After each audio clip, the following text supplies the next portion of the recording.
Hey guys, Viking Indy 2 here, back with the new Viking Orations. Got yet another review for you today, the second in this double dose of Indiana metal that I'm going to be talking to you about today. And this is probably one of my most anticipated albums of the year. When it was announced and when I got the promo for this, I was super excited to check it out. And I'm talking to you about the debut full-length album from the band Mother of Graves, entitled Where the Shadows Adorn. Now, if you are not familiar with Mother of Graves, they are a melodic death doom band out of Indianapolis, Indiana. Been around since 2019, featuring Don Curtis on the drums. He is in the band Summon the Destroyer. As well, you have Ben Sandman and Chris Morrison, both on guitars. They are both formerly of the band Harakiri. You have Corey Clark on the bass. He's also in Summon the Destroyer. He's been in Christ Beheaded, among others. And finally, Brendan Howe on vocals. He's, of course, in Obscene, Summon the Destroyer, and a litany of other bands and projects. As I said, this is their debut full-length album. It is 8 tracks, just a little over 43 and a half minutes in length. This will be coming out on October 14th. And as I said, this has been one of my most anticipated releases ever since it was announced, as last year's In Somber Dreams EP was one of my favorites from that year. And so, did the band live up to the reputation they made for themselves with that debut EP? Not only did they live up to it, they far surpassed it, in my opinion.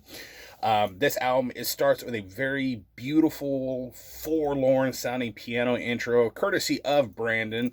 He handled all the piano parts on this album, with the guitars joining them at about 24 seconds into the song with this slow picked riff with a bit of like an echoey sound to it. And they actually mirror the keys when they actually come in, and then they finally kick things into full gear about the 48-second mark. The guitar work on this album is just simply fantastic. Great tones to them.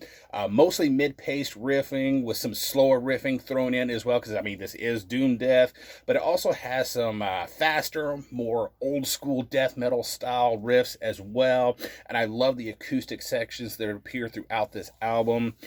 Great bass tone, nice and thick. Not too high up in the mix, but it's still easily heard throughout the album, laying down a solid backbone to the songs. But when you get to track number 7, Ghost in the Twilight, at about 2:19, it actually gets a moment to shine by itself with kind of a little solo section, and that riff that actually comes in after that little section. And honestly, most of the riffs on that particular song was really giving off a November's Doom vibe. Let's see here. Solid drum production with a good snap to the snare. I love the kick drum sound on here. Really interesting patterns, rolls, and fills. I love the double bass work on this album. Now, the use of piano and even violins come in to this album is really well executed and not overly done. You know, some bands tend to kind of over rely on those throughout the album, but I think they actually use these just right. They use them at the right time to accentuate maybe a certain riff or to really create a certain atmosphere through the song.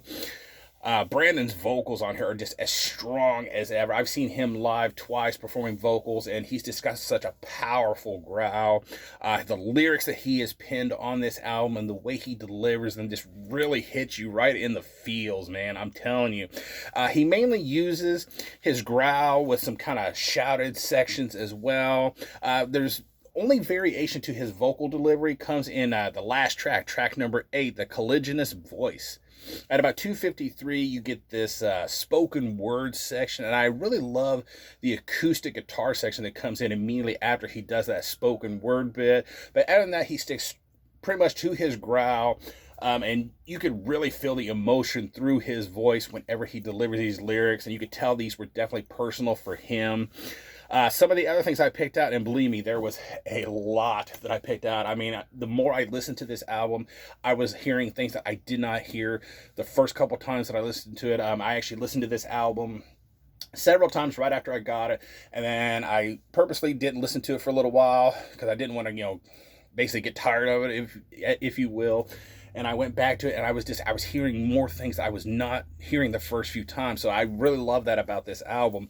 But yeah, the lead off track, the title track, Where the Shadows Adorn, about 2:27 in. I love that slow acoustic break that comes in with a bit of an echo to it, which really sounds very atmospheric to me, before the slide back into the more, mid-pace riffing at the 2:42 mark. And then when the piano appears again in the song, because, of course, it appeared at the beginning, and that was the only time you heard it, but then it actually comes back in later on into the song, and the way that it interplays with the guitar is just so awesome, and it just really hits you hard with that dun dun dun dun dun dun dun, dun pattern, which, trust me, my impersonation does not do it justice. You would just have to hear for yourself when this album releases. Track number 2, Rain. 2:20 into the song, these kind of sad sounding violins and strings come in, which is their first appearance on this album, to accompany this slow picked riff, which is really the only instrument that you're hearing at that particular time until they come in. And that interplay between the guitars and the violins really reminded me of the song For My Fallen Angel by My Dying Bride, which is one of my all-time favorite songs from them. And then finally at the 2:38 mark, the bass and the drums join in for a nice little jam. Moving on, track number 3, Tears Like Wine, which was actually the single that they put out for this album. I love that main riff that comes in at the 51-second mark, and that bass riff that accompanies it is just absolutely fantastic in my opinion. At about 1:25 in, that real heavy turn the song takes, especially the bass, is just so badass.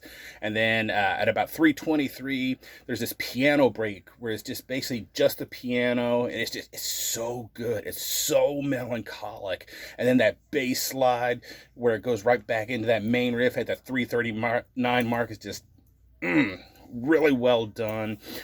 Track number 4, The Emptiness of Eyes. Probably one of the heaviest riffed songs and the most traditional sounding doom death song on this album, in my opinion. A minute into it, these creepy, for lack of a better word, they sound like whistles to me. These, creepy whistly sounds appear in the background, really adding to the atmosphere. They seem like, to me, like they could be like, forlorn souls just crying out from the abyss in pain and sorrow. It just really creepy, but really helped the atmosphere of the song. At 1:46, oh my god, that riff, so good. Old school death metal and just so headbangable, and I love the pinch harmonics there. Finally, track number 5 of Solitude and Stone. At the 3:05 mark, again, the violin makes another appearance here, and again, it accompanies a nice, slow-picked riff. But then at about the 4:08 mark, I love this transition that happens to a nice galloping riff with the double bass. It really makes for a nice headbangable section before it slows things down back again at the 4:42 mark to a more doomy pace. Oh man, overall, just wow. That's all I can say. I was a huge fan of their EP, but in my honest opinion, they have created an album that far surpasses it in terms of quality. I'm not saying the EP was crap or anything like that. Like I said, it was one of my favorite releases of that year, but they've created something amazing here that just far surpasses their EP. They've so far have got a flawless discography, in my opinion. This thing is just, it's well written, well executed. It's melodic, it's atmospheric, and it just hits you in the feels throughout the whole thing. I got goosebumps. I don't know how many times listening to the thing, just talking about it, just gives me goosebumps. Lyrically and even riff wise, there's just so much emotion throughout this entire album, from pain to sorrow to loss. So much emotion to go through in just 43 minutes. To me, this is an absolute must hear. And for a score, this is one that very few albums seem to attain from me, because it has to be really that good. But I think these guys earned it. This gets a solid 10 out of 10 from me. Go check this album out when it drops. The single is out right now. As I said, this comes out October 14th. I've already got it pre-ordered. I suggest you do the same. That is going to do it. Thank you so much for watching and subscribing. And until next time, stay brutal.